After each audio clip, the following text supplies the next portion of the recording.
Hey everybody, welcome to Game. Sit up straight. Yes. Hey everyone, welcome to GameGorgon. My name is Indigo. And I'm Krug. Louder. Hey everyone, welcome to GameGorgon. My name is Krug. Too loud. Hey everyone, welcome to GameGorgon. My name is.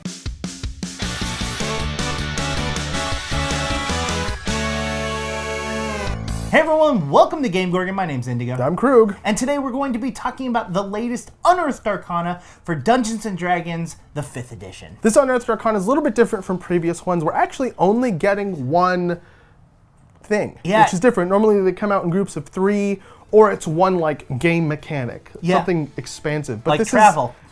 Check out that video, don't. This time we just got a single cleric domain. It's not like terribly expansive, but it has some interesting things about it. And it also has some, problems, as most Unearthed Arcana things tend to do. So first we want to talk about the domain spells for this order. They're actually pretty good. Like, I super love this kind of control-based character. Normally I do it with illusion magic, like as a wizard or something. But I can see getting behind doing it as a cleric. A lot of their class spells have that kind of feel where it's control-y, either charm or stun, things to prevent the enemy from doing whatever it is that they're trying to do. And then there's a little bit of heal thrown in there, which is nice. I think it's strongest at 5th level where you're getting mass heal, mass healing word, and you're also getting slow. I think that is a very, very strong selection of spells that you can get at that level. And I think 5th level is the first level where you actually get healing spells as a part of your domain. Yes. Which is cool. Probably changing the way you play pretty substantially. Yeah, you're probably choosing healing spells outside. Yeah. You're doing cure light, or cure wounds, I should say. And then at that point, that's when you're getting the freebie ones. Yeah. Now the interesting bit for the domain, the features. Level 1's kind of interesting. You get proficiency in heavy armor for free at level 1 if you pick this domain, which is cool. You also get Voice of Authority, which is very interesting. If you cast a spell on an ally of 1st level or higher, the ally can choose to use their reaction to attack a character that the cleric decides is being attacked. Okay, I'm willing to use my reaction to attack. Who do you want me to attack? And then the cleric says, well, I want you to attack the person on your right.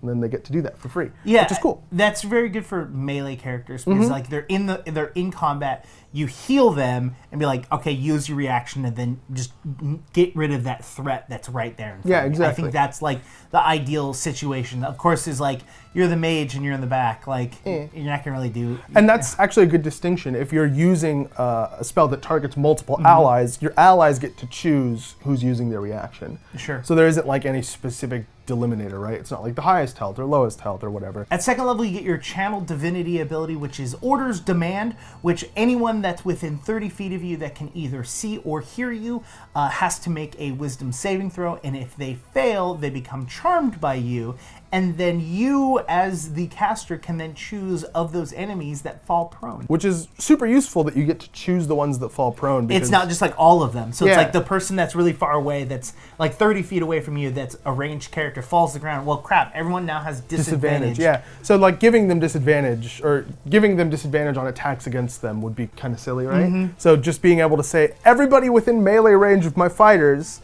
fall prone. Everybody else stay standing so that these guys can hit you. At level 6, you get Order's Dominion, which basically allows you to regain a lower level spell slot than the spell slot of the spell that you cast if it's the enchantment school. Nope, that was a horrible way of explaining it was.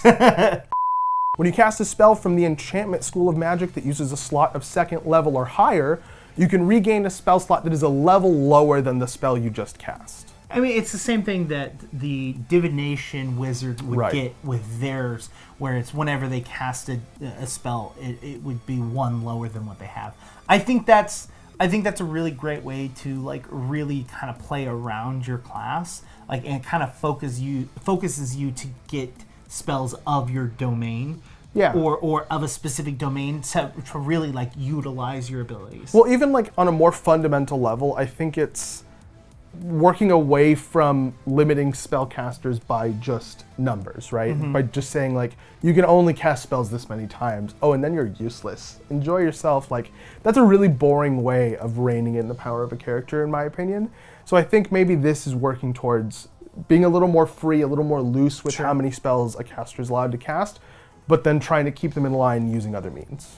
At level 8, you get Divine Strike, where the first creature that you attack on your turn takes an additional 1d8 of damage, and then later on increases to 2d8 at level 14. It's a very boring ability. Yep. Level 17 isn't actually much better. You get Order's Wish, which basically allows your allies to take advantage of your Divine Strike. So whenever you Divine Strike an enemy, it kind of marks them, and at the beginning of an ally's turn, if they hit with a weapon attack, they deal an extra 2d8 damage. Which, yes, that is very strong. That is a lot of extra damage, but it's boring, right? Like, it's not, it doesn't have the flavor of one of the capstone abilities, you know? It just feels... It's flavorless, and it's like, if you're talking, it's like, oh, here's additional damage. You've taken 17 levels as this class, which has all, at least at the base, been about command and control, to then turn around and just give it more damage. Like, yeah, I don't... Like, if you look at it from a really weird perspective, you can see, okay, if I'm using Divine Strike, I'm basically controlling my allies by making it, like, suboptimal for them to attack anything else aside from what I just attacked. But like, as a control character, I don't want to control my allies. That's not my goal. No. I don't get satisfaction from making my allies do something that they don't want to do. I get satisfaction from making my enemies do something that they don't want to do, like walk off a cliff, or like free my ally without like having to fight them, and just like making them think that it's the right thing to do. Like, I want to make them feel stupid. I want to make them feel powerless. I want to make them feel weak. You've got a problem. I don't want to do that to my allies. That's what I'm trying to say. These are enemies and they're fake, and I don't actually want that for real people. All right, everyone, head down in the comments and let us know what you guys think of this class. Is this something that you want to see come out in the next book, or does it need a little bit more work? While you guys are down there, why don't you guys go ahead and hit the subscribe button so that you can unlock the bell icon so you guys can get notifications for all of our future content. After you guys do that, why don't you head over to Twitter and talk to us about it. You can hit me up there at IndigoQT. And I'm Krug. You can get me at KrugQT on Twitter. You can also reach both of us at _QueueTimes. We have been GameGorgon. We will see you guys tomorrow.